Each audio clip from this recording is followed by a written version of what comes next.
Hello and welcome to Politics Today on Channels Television. I'm Sheon Kimbalwe. It's getting bloody and in fact deadly. The political battle in Edo State has suddenly become unspeakable. Armed thugs are said to have invaded the Edo State House of Assembly quarters. That's the residential area where the lawmakers reside. Properties were vandalized, and it looks so much that the attackers meant to gain access into the living areas of some of the lawmakers. Meanwhile, before this time, Honorable Razak Momo, a PDP lawmaker, was attacked, and the police said they have made arrests and are looking into the matter. Meanwhile, accusing fingers are being pointed and blames traded between the People's Democratic Party and the All Progressives Congress. The police too are being dragged into this matter, and the case is under investigation. According to the police commissioner in Edo State, that's what he says, that they're investigating and they're looking into the issue. Well, the unfortunate part of it is that no matter what may have caused the disagreement, Honorable Momo is lying injured in the hospital while properties are destroyed on the other side. Not a good sign at all as we approach 2015. Well, away from Edo State onto the northeastern part of the country. Jubilation in some quarters, while some people may not be happy, but perhaps everything meant for the Adamawa by-election scheduled for the 11th of October were set and ready, according to INEC, until a federal high court in Abuja ruled 3 days to the poll that the deputy governor to the impeached Governor Murtala Onyako did not resign. What that meant was that the by-election had to be cancelled, while the acting governor, Umaru Fintiri, was asked to vacate the government house in Yola and Mr. Ahmadu Ingilari be sworn in. Well, what this means is that the election did not hold, but according to INEC, everything is set. It cost about 200 to about 600 million naira to conduct a governorship election, and you can just imagine what the implication of that court ruling may be. Well, at this time, the lawyers were talking in court. Unfortunately, we are only able to get the lawyer to the deputy governor, Mr. Ingilari, who is now sworn in as the governor. Let's hear him, what he had to say after that judgment. This is Mr. Festus Keyamo, who was a counsel to Mr. Ingilari. Is very clear on the point that unless you hand over a letter of resignation to the governor, it does not take any effect. So at the time that Onyako was purportedly impeached, there was a deputy governor in place to be sworn in as governor. What you had was a constitutional coup. It was a civilian coup that took place, that a speaker connived with everybody, removed his two bosses in front of him and took over government of a state. That was Mr. Festus Keyamo, the counsel to Mr. Ingilari, the man who has been sworn in by the CJ of the state and the election cancelled. We're trying to reach a member of the House so that they can tell us what next step they will be taking. As soon as we're able to do that, we'll get him to talk to us. What next step? What are we to expect from Mr. Fintiri's side, who has now resumed, from what we understand, as a Speaker of the House? Let's move away from the northeastern. All right, I understand that we have Mr. Ahmadu Adamu. Kamale is the chairman, House Committee on Information at the Adamawa House of Assembly. Thank you for joining us, Honorable Kamale. Tell us now, after this ruling, the election cancelled, what is the next step for your team? Hello, please. Hello, you are on to Politics Today, Honorable Kamale. Tell us, what is the next step of your team after the court ruling which asked Mr. Ingilari to be sworn in as a governor? Thank you so much. For correction, my name is Honorable Adamu Kamale, not Ahmadu, as you have said.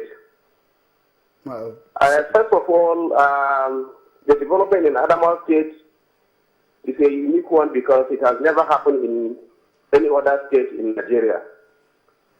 You will agree with me that following the last Wednesday's ruling by the Federal High Court in Abuja, the former deputy governor was sworn in as the governor of Adamawa State.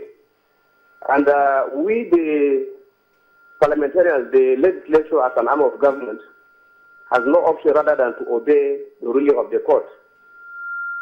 It is started to note that the issue is not between the House of Assembly and Balajen Glare, but it is a constitutional test to our democracy.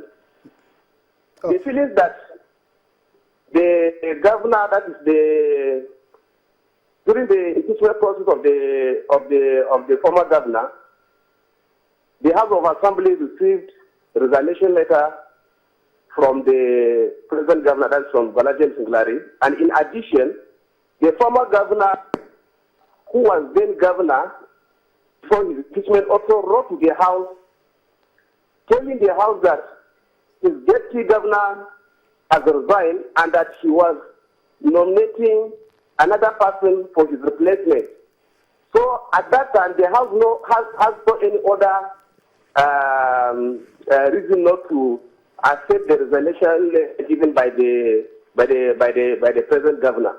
So as far as we are concerned, the House of Assembly has acted within the ambit of the law, and despite the fact that the court has ruled, we will still continue to explore every constitutional means to solve this problem. But as far as we are concerned, we abide by the court ruling, despite the fact that we are not satisfied with the judgment. All right. Interesting that you're not happy with the judgment. But now, have you gone back to court on this particular case?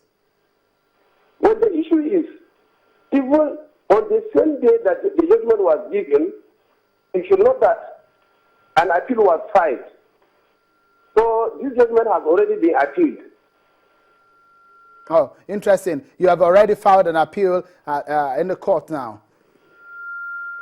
It has already been appealed. Okay, interesting. Now that you have filed appeal, what are you expecting to get from this? Because whatever be the case, it will take some time before this comes to fruition. Whatever the case is in the court, before your counsel and the counsel of Mr. Angilari debate this issue and the case is concluded, it's going to take some time. And the next election is going to be February. What are you hoping? What are you looking at? Do you see any chances, or you're just pursuing constitutional standings? This issue is very clear. The case has been appealed. What we want to test is whether it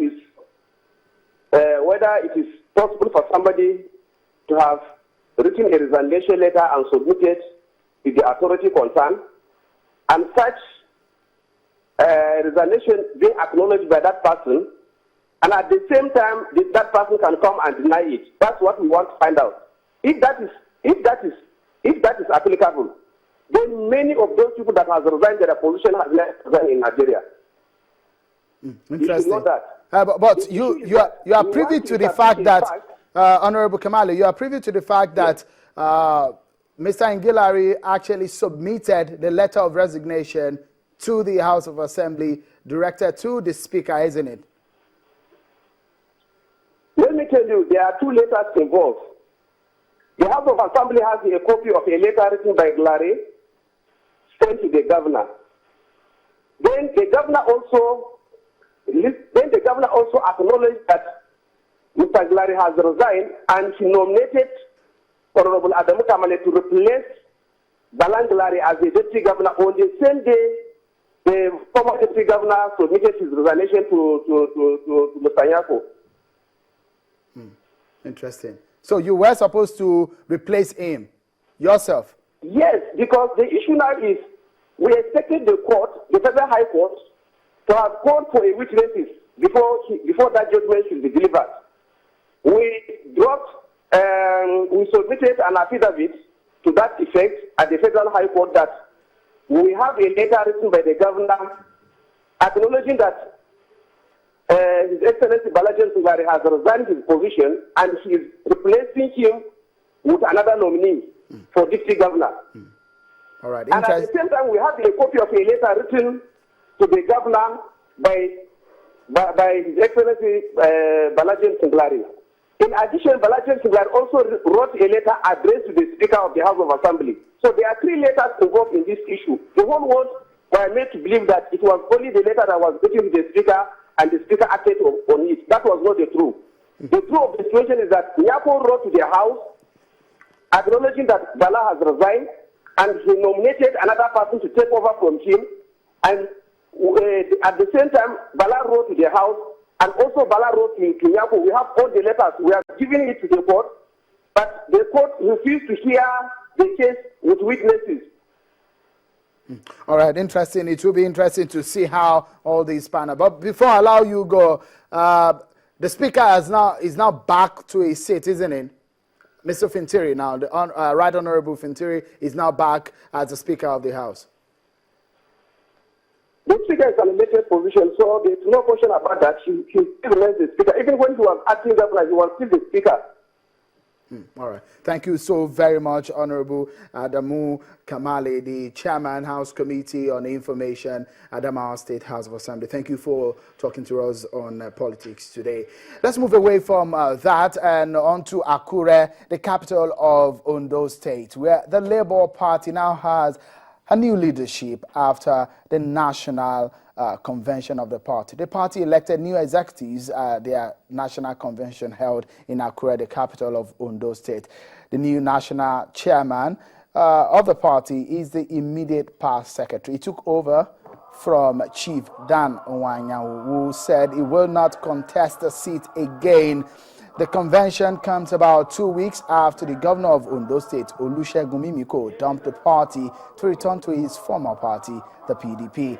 It was on the platform of the Labour Party that he got the mandate and also won a re-election. But members of the party say that they have moved on and Dr. Mimiko has the right to do whatever he wishes in a democratic arrangement.